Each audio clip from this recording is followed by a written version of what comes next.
Because this is the realm of action, this is the realm of expression, this is the realm of service. So you have to help your murabbis, help your advanced teacher, help the people, and go out, whether individually or as a community, and do something to serve humanity. It can be simple as going to refugee center or mosque and cooperate with them to do something for the children. Something simple. And guess what? Sometimes we're sitting at home and feeling lonely. And I learned that. And in psychological research is true. When you go and volunteer and do something good, or work, or do something passionate and good, you get that satisfaction. You get healed from depression. So it's healing for you. You think you're the giver, you end up being the taker. You know, you take a lot more blessings from it. So sometimes we sit at home, but there is much to do. Find something you like, something you're talented with, and go do it. Maybe you're talented in collecting money for refugees or for sick people or nursing home. Find your niche. You don't know your niche? Explore different things. I go here and okay, I did it, but I think my heart is in another place, or I want to try to do. You can do more than one thing anyway. You don't have to stick with the one thing. But try to give something. And as a community, strengthen one another, talk to one another, bond with one another, because believe me, when we go away from that community, spiritual community, we lose our way, we get distracted by the world. The world is so dense that it sucks you. We all know this.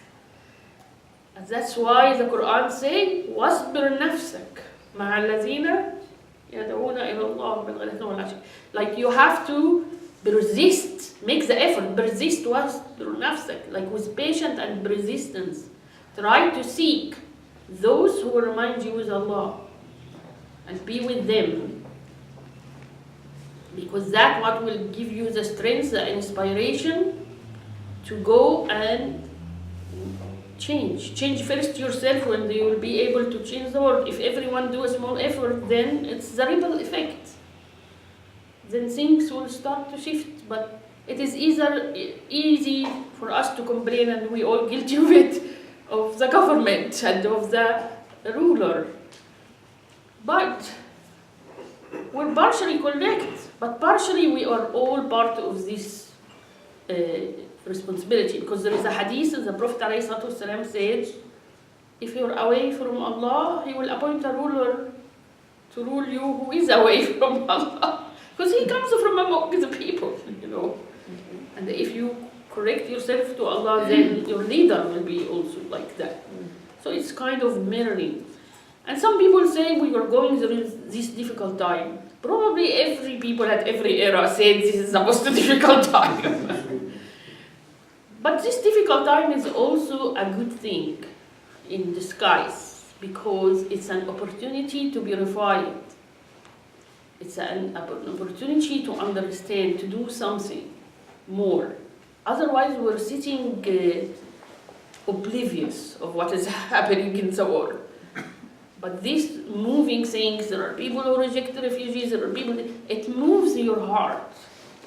This difficulty may help us bond. Otherwise, we are so in the worldly, and will not experience life to its depths.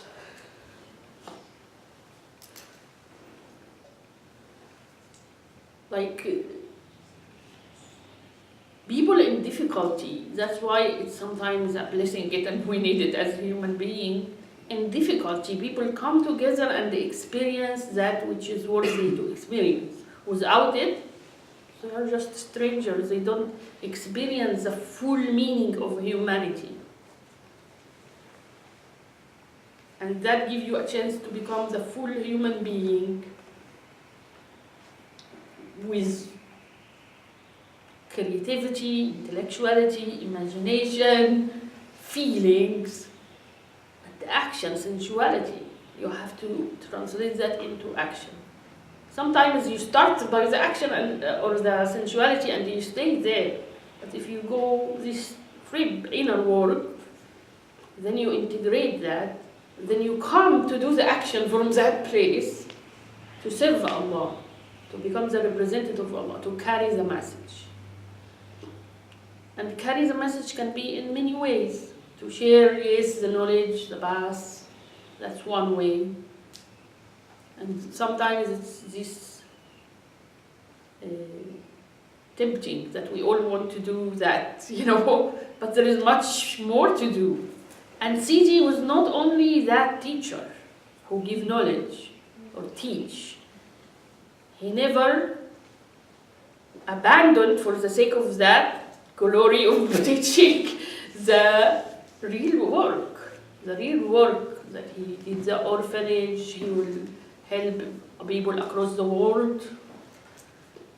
And with the look, he's the one who gives the instruction and the inspiration for the farm of peace to be established. Look at the farm of peace now, mashallah. He's the one who puts the seed for the Sufi University.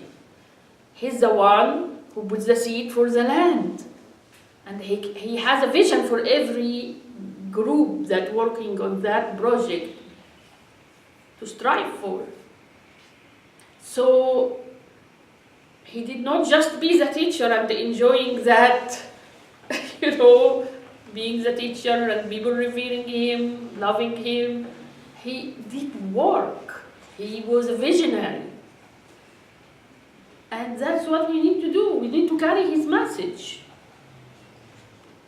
So it is not only to come together is beautiful, and to do the spiritual practices and the teaching together is beautiful, but it is meant at the end to transform us, to send us back to the world, to do something. So I hope, inshallah, you will all be inspired as much as I get inspired while saying this, to do a little more. We can still do more. Don't you agree? Who agrees that we can do more? Yes. We have to look at our mirror. We have to see that yes, we can do more. We have either more time or more wealth or more this or more that, more talent, more ideas. Try it. If you can't start something by yourself, join something that is already started. Sidi has always told me, plant your garden, plant your backyard. If you plant your backyard, you can feed 4 people. 4 families, I mean. With family and the children, so imagine how many people. He said, plant your backyard, you're losing it. And I was like, Sidi, I don't know, I don't have knowledge how to plant. I'm a city person. I was saying, it is easy. Of course, it's easy in his view because he did it all the time. But I watched him, he goes to the farm of bees, gives them advices, which I discovered I don't have full knowledge. But he says it's easy. You will learn in the process. But he will tell them, bring the seeds that comes from the best, like you planted something. Take the best seed from it and plant them in the same soil.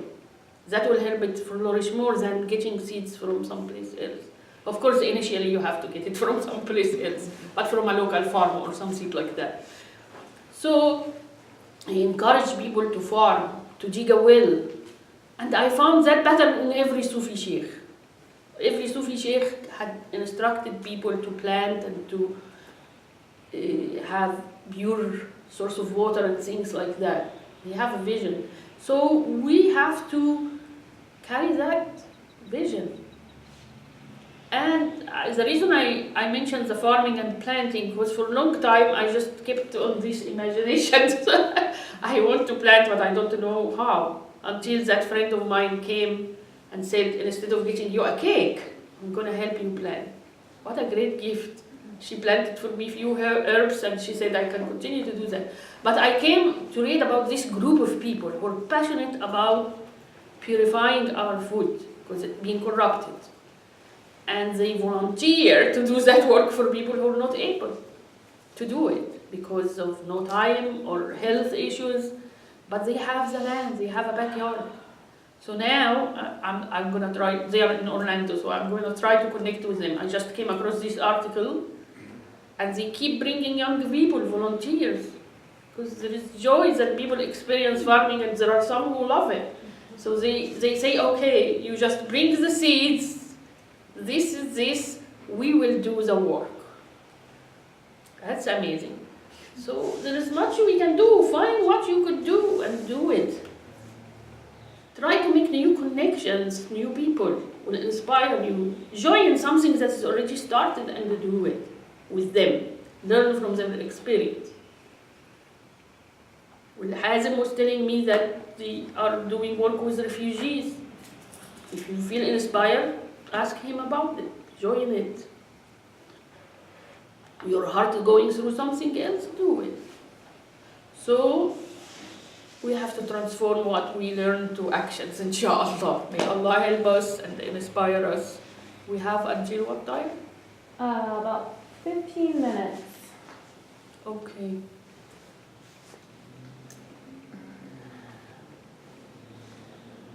So if we I want, wanted to start something, but maybe... if we want to break early, we can maybe let the Zoom folks know and come back at 1:30. No, I was thinking let us do some zikr, inspiring zikr or practice, then I start the new issue. Or unless there's questions. I like questions sometimes. Yeah, of course. When you were talking about going to the nursing facility and sitting with that resident and the connection that brought you to tears, Yeah. how do you know? I guess I'm not quite sure how to ask the question, but I had an incident, and I sometimes question the validity of what I felt. The last time that I saw my mother, she had Alzheimer's. She didn't know who I was. And as soon as I arrived, everybody left me with her. And that was kind of a little bit of a rough time because she didn't know who I was. But I kept saying to my mother, I love you. And then there was these points in time that through the Alzheimer's, when she says, I love you too, that it was really coming from her heart. Yes. And it wasn't coming from her head that wasn't really working anymore. Yes. And how do you know that do you just kind of accept that that's what happened and that was a connection from Allah? From the soul. Yes. And why would you doubt it? Why do you want to doubt something as beautiful? Our mind. Our mind is our problem. I guess because if I say that to some people, they kind of like look at me like, yeah, you know. Well, we learn in the past to share not everything. Right. There are things you can share with only people who have a taste and understanding of it. That's why CG would say don't throw gold in front of a swine. It's because they will not appreciate it. Yeah. So you can just share with the people who are open to it. And if you feel like sharing because it was a beautiful experience, because it will inspire people, but you can have this wisdom to choose. Otherwise, they will cast doubt on your own beautiful experience. Right. And when you start talking about that, I was just, the tears kind of almost started to well up in my eyes, you know, because I'm going, I understood what you were I almost saying. saw how in this particular nursing home, that every person was living what they got from life. There were people who are so in silent but peaceful. There were people who are hyper and irritated and complaining from children, waiting for them to come, or things like that. So everyone has very different states. They all suffered Alzheimer or dementia or something, but each one of them were, in a different state, different, completely different world. But there was this particular person who inspired me, and you wish you end life that way. She was joyful. Yeah. She was loving. That is all that stayed in her. Joy and love. That is all I felt. Yeah. And that was very inspiring to me. Like, at this time, I was just went through divorce and, trying to figure out way and thinking I'm giving.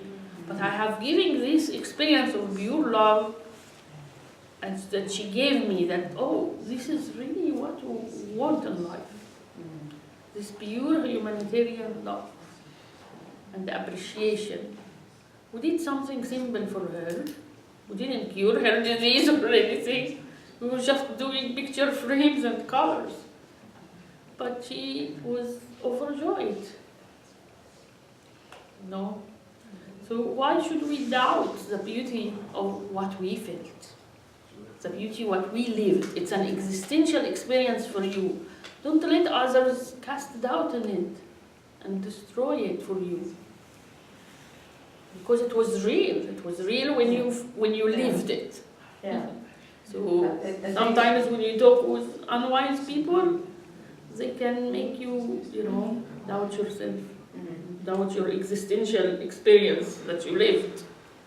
I think one of the important things about that experience for me was that I had been estranged from my parents for a very, very long time, not of my own doing, but of the religion that they belonged to, and if you're not in their religion, they So Allah was giving you the opportunity to get over that and forgive.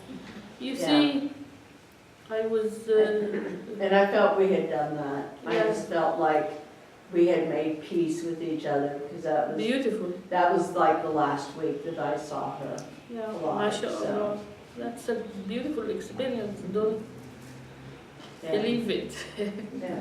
So, I was listening to this TED talk again about, and it destroyed some of the pictures we set around death and dying and around things in life. But that particular scientist, he did a scientific research on the people in hospice and so forth. And it was amazing and inspiring. He came to actually to believe in the afterlife because of his research. He came to believe in God and in the spirits because he saw that they all have the same beautiful experience pattern. Some may go through a period of a little bit of disturbing nightmares or things that they see like that because they need that reconciliation. They need that understanding to emerge within them and that forgiveness to come. But later they shift. Actually, 85% of people don't even have that. They experience, which reminds me of the ayah in the Quran. They see the people who passed away before them, the relative and loved ones, and the people they really connected with, but they passed away already into the other realm.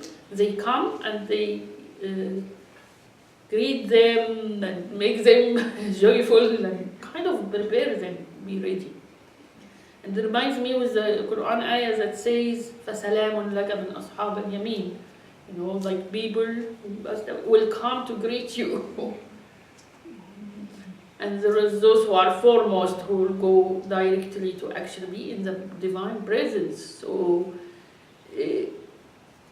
these experiences are real, and it is meant to help us forgive also one another. Maybe in the glimpse that she also got, helped you to forgive her. When you look at your parent, all parents do mistakes. And sometimes we always have a problem with one of the parents, I guess. But when you grow on the spiritual path and grow in understanding, you look back and you feel empathy for them. They did the best they could, according to the knowledge they have. They also suffered their own childhood and the norms in the society we're talking about, but they did what they could, that they thought is good for you. Maybe it is not perfect, maybe it is not what you wanted or needed, but it was the best they could do. And you look with empathy at people, as you see yourself also not perfect as a parent or as a person in general, even if you don't have children. So you form this empathy with people, and you reach the ability to forgive. Well, I was just going to say, when you talked about who's the giver and who's the taker, I have a son, he's like in his 50s, and he said to me one day, "Mother, do you know what the best thing you ever did for me was?" And I didn't know, I didn't have a clue. And so when they were little, two of my oldest children, I made them go to the nursing home with me and sing for the people. Beautiful. Yes. And I never had a clue that all these years, he had got something from that. Of course, because that is the real experience we need to experience in life. To help a stranger, that's the utmost expression of love.